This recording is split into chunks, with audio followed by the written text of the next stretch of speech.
मनात तर आलेलं की क्रिकेट सोडावं आणि अभ्यासावर फोकस करतो. तर फ्लाईट जशी लँड होत होती मी बघितलं की नोटिफिकेशन आलं एक मित्राचा माझा. तर तो बोलला की कॉंग्रॅच्युलेशन नमन, तू इंग्लंड जाणार आहे की नाही. असं स्वतःला कॉन्फिडन्स येतो की गुगली टाकायचं आहे. तर मी गुगली टाकतो तेव्हा. तर ते कॉंग्रॅच्युलेशन बोलले. मी बोललो काय झालं. तर ते बोलले की ते सिलेक्टर एशिया कप साठी बघताय तुला, तर पासपोर्ट वगैरे रेडी कर. सिलेक्ट नाही झालो तर मला खूप असं रडावं आलं की म्हणजे मी सिलेक्ट नाही झालोय आणि काय चालू आहे. नमस्कार, मी सुबोध मयुरे. आजच्या आपल्या गोष्ट एक चॅम्पियनशिपमध्ये आपलं स्वागत. आज आपल्यासोबत चॅम्पियन आहे, तो एक फिरकी गोलंदाज आहे. आणि मुंबईला जशी परंपरा आहे ती खरं तर फलंदाजांची परंपरा आहे, पण मुंबईने दर्जेदार म्हणजे जागतिक दर्जाचे फिरकी गोलंदाजही तयार केलेले आहेत. त्यातले काही देशाकडून खेळले, काही मुंबईकडून खेळले. त्यातलं आघाडीचं नाव म्हणजे पद्माकर शिवलकर सर, ज्यांना पॅडी सर म्हणून ओळखलं जाते. त्यानंतर साईराज भौतुले सर, जे इंडियाकडनं मुंबईकडनं खेळले आहेत, भारताकडनं खेळले आहेत. रमेश पवार भारताकडून खेळले, मुंबईकडून त्यांनी अनेक सामने आपल्या एखादी गोलंदाजीच्या भरोश्यावर जिंकून दिले आहेत. आणि आज आपल्याकडे असाच एक फिरकी गोलंदाज आहे, लेग स्पिनर शेन वॉर्न, ज्याचा आदर्श आहे नमन पुष्पक. अभिनंदन तुझं. नुकतंच तू भारताच्या 19 वर्षाखालील संघाकडून इंग्लंडच्या दौऱ्यावरून आलात आणि खूप चांगली कामगिरी केली. तर तुझी जर्नी आपल्याला जाणून घ्यायची आहे की लहानपणी कसं होतं, कारण सगळ्यांनाच प्रतिकूल परिस्थितीवर मात करावी लागते. घरचं स्ट्रगल असतो, फायनान्शियल स्ट्रगल असतो. तर तुझी क्रिकेटची सुरुवात कशी झाली? तू आठवतो पहिला दिवस? मला वाटतं मोठ्या भावाकडून प्रेरणा घेऊन तू क्रिकेटच्या मैदानावर उतरला. हो. तर मी स्कूलला गेलेलो सेकंड स्टँडर्डला काहीतरी, तेव्हा माझा भाऊ बॅटिंग करत होता. तर त्याने बोलला, असं बॉल दिला मला फेकून आणि बोलला मला बॉलिंग टाक. तर मला काय समजलं नाही तेव्हा. तर मी नॉर्मल आम्ही ते क्रिकेट खेळायचो होतो, तो ओव्हरआर्मचा काय माहिती नव्हतं मला. तर तो बोलला असं करून बॉलिंग टाकायची ओव्हरआर्म ऍक्शन करून. ठीक आहे, मग तिथे टाकायला लागलो त्याला बॉलिंग. तर तेव्हा तो नॉर्मली मस्तीमध्ये आम्ही खेळायचो. त्याच्यानंतर थर्डच्या नंतर मी त्याला अजून बघून म्हणजे खूप मोटिवेट झालो की असं बॅटिंग करायची, अशी बॉलिंग करायची. मग स्कूलच्या टायमाला मी प्रॅक्टिस करायला गेलो तिथे. मग स्कूलच्या टीम मधून मी म्हणजे तिथे सिलेक्ट झालो स्कूलच्या टीम मध्ये 4th स्टँडर्डला. तर तिथे मी बॉलिंग प्रॅक्टिस करायचो. मी ऑक्सफोर्ड पब्लिक स्कूलला होतो. आणि तिकडनं मग मी सचिन पातर्डे सर होते, ते आमचे स्कूलचे कोच होते. तर तिकडनं मी त्यांच्या अकॅडमीमध्ये जाऊन प्रॅक्टिस पण करायचो आणि स्कूलमध्ये पण जाऊन प्रॅक्टिस करायचो. तर स्कूलने पण मला खूप सपोर्ट केला की प्रॅक्टिस करायला द्यायचे आणि क्लासेस मिस व्हायचे तर बोलले ठीक आहे काय नाही, प्रॅक्टिसवर फोकस कर. तर नेहमी मी सचिन सरांसोबत असायचो आणि प्रॅक्टिस करायचो स्कूलमध्ये. पण मग ते अश्विनचं लेग स्पिन मध्ये कसं रूपांतर झालं? मी तर पेस बॉलर होतो, तर मला पेस बॉलिंग मध्ये इतका इंटरेस्ट नव्हता वाटत होता, कारण की मला असं होतं की स्पिन काढून बोल्ड वगैरे घ्यायचे आहेत. तर मी ऑफ स्पिन स्टार्ट केली की मी बोललो डायरेक्ट बॅट वगैरे भेटेल असं, म्हणजे विचार केला की खूप चांगला वाटतं असं बघून. तर त्याच्यानंतर मी लेग स्पिन टाकून बघितली, तर मला खूप छान वाटलं की असं वेगळं सोडतोय आणि बॉल टप्प्यावर पडतोय. तर तेव्हा मला सचिन सरांनी हेल्प केलं की लेग स्पिन स्टार्ट कर, तू चांगला वाटतोय, लेग स्पिनवर फोकस करूया आपण आणि तू ऑफ स्पिन आणि फास्ट बॉलिंग विसरून टाक. तर मी बोललो की चालेल सर, तुम्ही जसं बोलतायत करूया तसं. मग तेव्हापासून लेग स्पिन टाकायला लागलो. ओके. पण मग त्या दरम्यान तू, मला वाटतं 14 होता की झालं होतं? नाही 14 होतो. 14. तर गाईलशील्ड, हॅरिसशील्ड खेळला असतील शाळेकडनं, तर तो अनुभव कसा होता? तिथे विकेट्स मिळायच्या? विकेट्स तर असे भेटायचे नाही, कारण मला इतका कॉन्फिडन्स नव्हतं की मी बॉलिंग टाकू शकतो की नाही. तर तेव्हा सचिन सर हेल्प करायचे की म्हणजे मॅच सिच्युएशन कशी आहे, तर काय करू शकतो तेव्हा. तर हे सगळं मी बोलायचो मॅचच्या पहिलं. आणि मग मॅच मध्ये थोडीफार चांगली पडायची, म्हणजे ते लर्निंग होते खूप चांगले माझ्यासाठी. तर तिकडनं मी चांगले लर्निंग घेतले गाईलशील्ड, हॅरिसशील्ड मधून. पण त्यानंतर मग मुंबई क्रिकेट संघटनेचे जे समर कॅम्प्स असतात दरवर्षी, त्यासाठी पण तू प्रयत्न केला असेल. 14-16 असेल. 14-16 केलेला, पण मी सिलेक्ट झालोच नव्हतो. तर मला खूप एकदम डिसअपॉइंटमेंट होती की मी सिलेक्ट नाही झालोय. कुठल्या सेंटरला होतास? मी सचिन तेंडुलकर जिमखाना आहे ना इथे SRT ला, तिथेच. तर सिलेक्ट नाही झालो तर मला खूप असं रडावं आलं की म्हणजे मी सिलेक्ट नाही झालोय आणि काय चालू आहे, काहीच होत नाहीये, इतकी मेहनत करतोय. तर तेव्हा आईने मला सांगितलं एक गोष्ट की मेहनत करत राहा, देव बघतोय, सगळ्यांना देणार तू आपल्या टाइम मध्ये, तू मेहनत करत राहा. मग मी काही विचार तर केला नाही, मी नुसतं मेहनत करत राहिलो आणि सरांसोबत बोलायचो की काय चांगलं आहे काय नाही आहे. नुसतं बॉलिंग आणि हे करत राहिलो मी.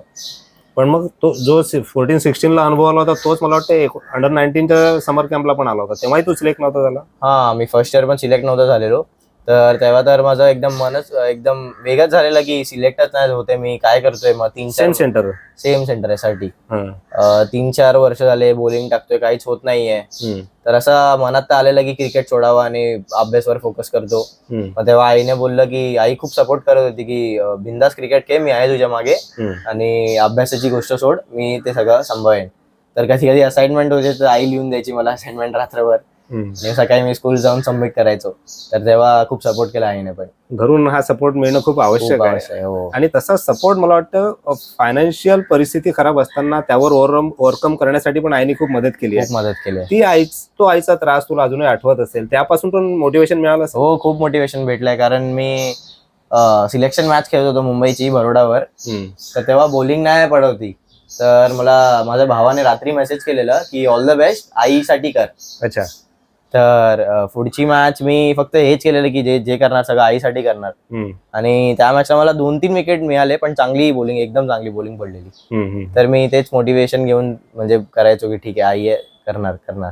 भाऊ पण मला वाटते मुंबईच्या 30-30 प्रोबेबल्स मध्ये आला होता, पण मुंबईकडून खेळू नाही शकला. ते पण एक कुठेतरी इन्स्पिरेशन असेल. हो, कारण म्हणजे आणि त्याने मला इतकं समजावलंय की मी स्वतः नाही करू शकलो तर तुझ्यावर मी सगळी मेहनत टाकणार आहे, तर जे काय होईल ते तुझंच होईल, असं बोललेला. तर आणि नेहमी मी कुठेही जायचो नेट्स बुक करायला की बॅटिंग करायला, तो यायचा माझ्यासोबत, नॉकिंग्स करायला, काहीच करायला नेहमी तो माझ्यासोबत असायचा. आणि त्याने खूप सपोर्ट केलाय माझ्यासाठी. तुझ्या आईकडनं पण आपण जाणून घेऊया की नेमकी ती मदत करताना किती अडथळे आलेत आणि त्यावर कशी मात केली. पण मग तुझं जे सिलेक्शन होत नव्हतं, एकीकडे 3-4 वर्ष तू खडतर मेहनत करत होता. हो. मग नंतर गेल्या वर्षी म्हणजे 2024 मला वाटतं फायनली सिलेक्शन झालं तुझं. सिलेक्शन. तर त्याआधी तू कसे म्हणजे कोचेस कडनं काय इनपुट्स घेतले, किंवा अजून कुठे प्रॅक्टिसला गेला आणि कसं तू स्वतःला मोल्ड केला, अजून इम्प्रूव्ह कसं केलं? तर मी ऑलाटला जायचो होतं, तिथे एक बल्लू सर होते ऑलाटला. हा. तर ते स्किलवर वर्क करायचे, पण स्किल सोबत टॅक्टिकल खूप वर्क करायचे. तर मॅच मध्ये इफ बॉलिंग नाही पडत आहे, कारण लेग स्पिनरचा असतो की कधी रिदम नाही भेटत, कधी हाताकडनं सुटत नाही. तर तेव्हा स्वतःला बॅक कसं करायचं, मेन चीज आहे लेग स्पिनर साठी की बॅक कसं करायचं स्वतःला. बरोबर. कारण की कधी कधी होतं लेग स्पिनरला बॉलिंग सुटत नाही. तर तेव्हा त्यांच्यासोबत मी बोलायचो की म्हणजे मॅच मध्ये इफ काय छक्के 6 विक्स लागले मला, तर तिकडनं ओव्हरकम कसं करू. तर तिकडनं त्यांनी 2-3 व्हेरिएशन पण शिकवले मला की स्लायडर टाकू शकतो बाहेरनं, क्रेज यूज करू शकतो, पेस व्हेरिएशन करू शकतो. मग तिथे मी अजून शिकलो की काय करू शकतो नेहमी. आणि टॅक्टिकल पण खूप विचार केलाय की त्यांच्यासोबत मॅच मध्ये काय झालं की काय करायचं, सगळं केलंय मी त्यांच्यासोबत. अच्छा. आणि तो कॉन्फिडन्स मला वाटतं मग गेल्या वर्षी तुला मदतीस आला असेल की तू मुंबईच्या त्या समर वेकेशनच्या अंडर-19च्या सेंटरमध्ये फायनली सिलेक्ट झाला. तो अनुभव कसा होता की शेवटी आपण सिलेक्ट झालोय यावर्षी? मी सिलेक्ट झालेलो आणि ते 15 दिवस कॅम्प असतो तेव्हा प्रॅक्टिस करायची. तर मी प्रॅक्टिस पण तेच ह्याच्याने करायचो की आता मॅचेस बाकी आहे, मॅचेसवर फोकस करूया आणि मॅचेस सारखी प्रॅक्टिस करूया. कारण मॅच सिच्युएशन येणार आहे तशीच प्रॅक्टिस करणार आपण. तर मी त्याच ह्याच्याने प्रॅक्टिस करायचो. आणि नंतर फर्स्ट मॅच आली ना, तर तेव्हा फर्स्ट इनिंग मध्येच मी 5 विकेट काढले. अच्छा. तर 5 विकेट काढले तर एकदम जास्तच एक्साइटेड झालो मी. आणि त्याच्यानंतर मी विचार केला की अजून बाकी आहे म्हणजे पुढची इनिंग बाकी आहे, थोडा फोकस करूया अजून. मग पुढची इनिंग परत मी 3 विकेट काढले. तर मला छान वाटलं. मग मी बोललो आता ही पूर्ण लीग बाकी आहे, फोकस करूया पुढची लीग. मग त्याच्यानंतर मी करत राहिलो आणि 3 फायफर घेतले मी त्या लीग मध्ये. मग मुंबईच्या प्रोबेबल्स मध्ये आला तेव्हा? हो, मुंबईच्या प्रोबेबल झालो मी, 30 मध्ये आलो. केव्हा वाटलं तुला की नाही मी मुंबई खेळू शकतो? कारण तेव्हा तर भारताचा विचारही नसेल केला कदाचित, पण मुंबई खेळू शकतोय केव्हा वाटलं तुला? मला असं वाटलं मी 30 मध्ये आलो की अजून म्हणजे 10 पाऊल आहेत पुढे, अजून करू मेहनत चांगली आणि बघूया, देव आहे सोबत. तर मी नेहमीच तेच प्रॅक्टिस करायचो. आणि तिकडनं मग ऑफ सीझन सोबत रिलायन्सची लिस्ट निघाली, रिलायन्स कप असायची अहमदाबादला. तर तिथे लिस्ट निघाली तर माझं नाव होतं. ओके. तर नाव बघितलं तर मी एकदम खुश झालो आणि आईला कॉल केला सगळ्यात पहिला आणि नंतर बाबांना केला. तर आई बोलली ठीक आहे, आता बाकी आहे खूप, पुढे फोकस कर आता. तर त्याच्यानंतर मी तिथे मॅचेसला गेलो तर तिथे खूप पाऊस होता, म्हणजे एकदम पाऊस. 14 दिवस आमची मॅचच नाही झाली. आणि 15वे दिवस एक मॅच सुरू झाली केरला सोबत. तर केरला सोबत मॅच सुरू झाली की फर्स्ट इनिंग मी 6 विकेट काढले आणि त्याच्यानंतर परत पाऊस पडला आणि सेकंड डेज परत ड्रॉ झाली मॅच, मग काही झालंच नाही. पण एका वर्षात तू आता मुंबईच्या त्या प्रोबेबल्स मध्ये आला होता, मुंबईकडनं अहमदाबादला खेळला पण होता. मुंबईच्या त्या विनू मंकड असेल किंवा कुचबिहार असेल, मला वाटते त्या संघात निवड झाल्याचा आनंद तुला मिळाला गेल्या वर्षी, मग भारताकडनं पण केला. पण मुंबईकडनं ती खेळलेली पहिली मॅच आठवते तुला? हो आठवते, माझी पहिली मॅच राजस्थान सोबत होती, मी डेब्यू केलेला तेव्हा. तर मला नर्वसनेस होतं की मी डेब्यू करतोय मुंबईसाठी, फर्स्ट मॅच. मी 6 वर्षापासून मेहनत करतोय आणि मी नेहमी इथे आलोय पहिली मॅच खेळायला, पहिली मॅच खेळतोय. आणि मग ते दिनेश लाड सरांनी मला डेब्यू कॅप दिली. तर एकदम प्राऊड फील होत होता की मी नेहमी आता मुंबईला खेळतोय, आता पुढे फोकस करायचं आणि अजून चांगलं करायचंय. तर फर्स्ट मॅच मी थोडी बॉलिंग चांगली नाही पडली, पण 2च विकेट मिळाले मला आणि ठीक बॉलिंग पडली. तर मी खूप डिसअपॉइंटमेंट होतो, कारण की पहिली मॅच आहे मुंबईसाठी आणि चांगली बॉलिंग नाही पडली. तर ते आणि मी लाड सरांशी बोललो की सर बोलले ठीक आहे, काहीच नाही, पुढची मॅच फोकस करूया आपण, ही मॅच विसरून जा. तर त्याच्यानंतर सौराष्ट्र अगेन्स्ट मॅच होती. तर आमची म्हणजे हालत होती की 7 ओव्हर्स काहीतरी 50 रन्स आम्ही दिलेले ऑलमोस्ट. मी 8 ओव्हरला आलो आणि 8 ओव्हरला मी पहिला 2-3 बॉल 4-6 असं काहीतरी गेले. मग आणि 5th आणि 6th बॉल मी विकेट काढले, 5वा आणि 6वा बॉल विकेट, आणि नंतर हॅट्रिक चान्स होता तर मिस झाला तो. अच्छा. आणि त्याच्यानंतर मी त्या मॅच मध्ये 6 विकेट काढले. ओके. आणि आम्ही मॅच जिंकलो होती इझिली. आणि त्यानंतर विनू मंकड मध्ये मी 7 मॅच आणि 18 विकेट काढले. आणि कुचबिहार मध्ये मी 9 इनिंग 32 विकेट काढले. ओके. तेव्हा कुठेतरी वाटलं होतं की आता आपण भारताच्या 19 वर्षाखालील संघात येऊ शकतो? नाही, तेव्हा पण असं काय होतं नाही, माझ्या विचारात तर नव्हतं. मग त्याच्यानंतर एक जम्मू काश्मीरची मॅच होती. तर जम्मू काश्मीरच्या मॅच मध्ये फर्स्ट इनिंगच्या लंच ब्रेक मध्ये ना मॅनेजरला कॉल आला बीसीसीआय मधून. ते बोलले नमन पुष्पक आहे का? तर त्यांनी मला बोलवलं. बीकेसीला मॅच होती. तर ते वहीद शेख सरांनी मला बोलवलं, मॅनेजर होते ते बोलले की तुझ्यासाठी कॉल आलाय. तर ते कॉंग्रॅच्युलेशन बोलले. मी बोललं काय झालं? तर ते बोलले की ते सिलेक्टर एशिया कप साठी बघताय तुला, तर पासपोर्ट वगैरे रेडी कर. तर मी एकदम खुश झालो, पण त्या टाइमला असं पण होतं की मी सिलेक्ट झालोय की नाही झालोय माहितीच नव्हतं. तर आईला कॉल करून सांगितलं की आई पासपोर्ट साठी हे कर, पण फिक्स नाहीये की आतापर्यंत काय आलं नाही लिस्ट ऑफिशियली. मग त्याच्यानंतर ऑफिशियली लिस्ट आली 2 दिवस नंतर. तर मी स्टँड बाईज मध्ये बघितलं. तर स्टँड बाईज बघूनच मला असं वाटलं की स्टँड बाईज म्हणजे पुन्हा चान्स भेटणार नाही. मग त्यानंतर मी बोललो की ठीक आहे, काहीच नाही, पुढची मॅच आहे, फोकस करूया कुचबिहार मध्ये. मग गुजरातच्या अगेन्स्ट मी 9 विकेट काढले, 5 आणि 4, आणि सौराष्ट्र अगेन्स्ट पण 9 विकेट काढले, 5-4. अरे वा. हो. अच्छा. त्यामुळे मग स्टँड बाय मधून टीम मध्ये केव्हा आला मग भारताच्या? मग काही मॅचेस झाले असतील इंग्लंड टूरच्या पहिले इंटरनेशनलचे मॅचेस झालेले. तर तेव्हा मी 3 मॅच 7 विकेट काढलेले. तर तेव्हा थोडासा कॉन्फिडन्स आलेलाच होता स्वतःच्या बॉलिंगवर, पण असं माहिती नव्हतं की इंडियाच्या टीम मध्ये येणार आहे. मग त्याच्यानंतर हाय परफॉर्मन्स कॅम्पची लिस्ट येणार होती. तर तेव्हा व्हॉट्सअपवर मला मेसेज आला की congratulation for selected for under-19 India was England tour. मग त्यानंतर मी असं खुश तर झालो आणि आईला सांगितलं की आई रडायला लागली. तर तेच एक मुवमेंट होता चांगलं की हा आईसाठी करतोय तर, आणि आईला एकदम प्राऊड फील करतोय. आणि त्याच्यानंतर मी लिस्ट तर ऑफिशियली आली नव्हती. मग हाय परफॉर्मन्स कॅम्पला गेलो बँगलोरला. त्यानंतर फ्लाईट जशी लँड होत होती मी बघितलं की नोटिफिकेशन आले एक मित्राचा माझा. तर तो बोलला की कॉंग्रॅच्युलेशन नमन, तू इंग्लंड जाणार आहे की नाही. आणि मग मी विचार करायला लागलो की म्हणजे का झालाय की नाही. आणि मला असं वाटलं की स्टँड बाईजलाच आहे मी. आणि मग मी साईट ओपन केली बीसीसीआयची आणि लिस्ट बघितलं की बोललो परत स्टँड बाईजला आहे. तर मी फ्लाईट मध्येच ऑलमोस्ट रडायलाच झालं मला. त्यानंतर मी आईला कॉल केला की मम्मी असं झालंय. तर आई बोलली ठीक आहे, काहीच नाही, तू मेहनत करत राहा आपली, तिथे 25 दिवस आहे तुझ्याकडे, बिंदास मेहनत कर, देव बघतोय सगळं, तू देईल तुझ्या टायमाप्रमाणे. आणि मग त्याच्यानंतर मी तिथे प्रॅक्टिस वगैरे केलं आणि लास्टच्या 2 दिवस बाकी होते काहीतरी. मग एक खिलन पटेल होता लेफ्ट आर्म गुजरातचा, त्याला शिन पेन झाला. तर शिन पेन म्हणून तो MRI ला गेला आणि त्याला 3 वीक रेस्ट बोलले. अच्छा. आणि 3 वीकच्या मध्ये लास्ट दिवसला संध्याकाळी फ्लाईट होती आमची आणि लास्ट प्रॅक्टिस सेशन, तेव्हा मला मॅनेजरचा कॉल आला इंडियाच्या. ते बोलले की कॉंग्रॅच्युलेशन, तुला सिलेक्टरने पिक केलंय. ओके. रिप्लेस केलंय. तर ते बोलले तुझा व्हिसा वगैरे पाठव मला नेहमी आणि बॅग पॅक कर आणि 2 दिवस नंतर तुला चेक इन करायचं हॉटेल. तर मी एकदमच खुश झालो, कारण की इंडियासाठी पहिला टाइम इंडिया खेळतोय आणि जर्सी भेटणार इंडियाची, एकदम एक्साइटेड झालेलो. त्यानंतर आईला सांगितलं कॉल करून, आई नेहमी खुश झाली एकदम. बाबांना सांगितलं, बाबा पण एकदम खुश झाले. आणि माझा भाऊला सांगितलं तेव्हा की मी रिप्लेस झालो याच्याबद्दल. बोलले की ठीक आहे, अभि आता पुढे फोकस कर, आता खूप बाकी आहे टूरवर फोकस कर आणि चांगलं तिकडनं विकेट्स घेऊन ये. मी बोललो हो हो, पण त्याच्यानंतर आम्ही गेलो तिथे डायरेक्ट इंग्लंडला. हो. तिथल्या परफॉर्मन्स बद्दल किती सॅटिस्फाईड आहे तू? इंग्लंडमध्ये मला वाटतं एका टेस्ट मॅच मध्ये तू 4-5 विकेट घेतल्या. हो, फर्स्ट इनिंगला 4 विकेट घेतल्या आणि सेकंड इनिंगला 1च विकेट मिळाल्या. पण असं बॉलिंग तर ठीक नॉर्मलीच पडली. मला असं जसं पाहिजे होतं तसं पडली तर नाही, पण ठीक होतं, चांगला एक्सपिरियन्स होता, गुड एक्सपिरियन्स. आणि आम्ही तिथे सिरीज पण जिंकलो, ओडीआय सिरीज पण जिंकलो, चांगला वाटलं खूप.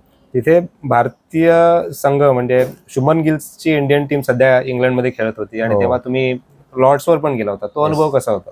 लॉर्ड्सवर जसंच गेलो, एंटर केला आम्ही, तर तेव्हा आम्ही ड्रेसिंग रूमला गेलो सगळ्यात पहिला. आणि ड्रेसिंग रूमला ते व्ह्यू बघितला आम्ही. म्हणजे असं वाटलं स्वतःला की इथे खेळायचं आहे, हे ड्रीम आहे, इथे खेळायचं आहे इंडियन जर्सी घालून आणि इथे बॉलिंग टाकून हायेस्ट विकेट टेकर राहायचं. ते प्राऊड मुवमेंट. आणि मी स्वतःला मोटिवेट करत राहिलो ते. आणि मग तिकडनं आम्ही नुसतं मित्र बोलत होते की इथे खेळून कसं वाटणार, काय वाटणार, सगळे तेच डिस्कस करत होते. खूप चांगलं होतं ते लॉर्ड्सचा एक्सपिरियन्स. ओके. या टूर मध्ये मला वाटतं ऋषिकेश कानेटकर तुमचे कोच होते. तर ओव्हरऑल तुझा एक्सपिरियन्स कसा सांगशील? कारण पहिल्यांदा इंडियाकडनं भारताकडनं खेळतोय, तर तो अनुभव कसा होता तुझा? त्यांनी काय गाईड्स केल्या, टिप्स दिल्या असतील? मी नेहमी प्रॅक्टिस करायचो, तर त्यांना विचारायचो की काय चांगलं होतंय, काय नाही होतंय. तर ते नेहमी बोलायचे की लेग स्पिनर एक फील सोबत असतो, तर तो फील घेऊन टाकत राहा बिंदास. रिदम पाहिजे आणि बिंदास टाकत राहा.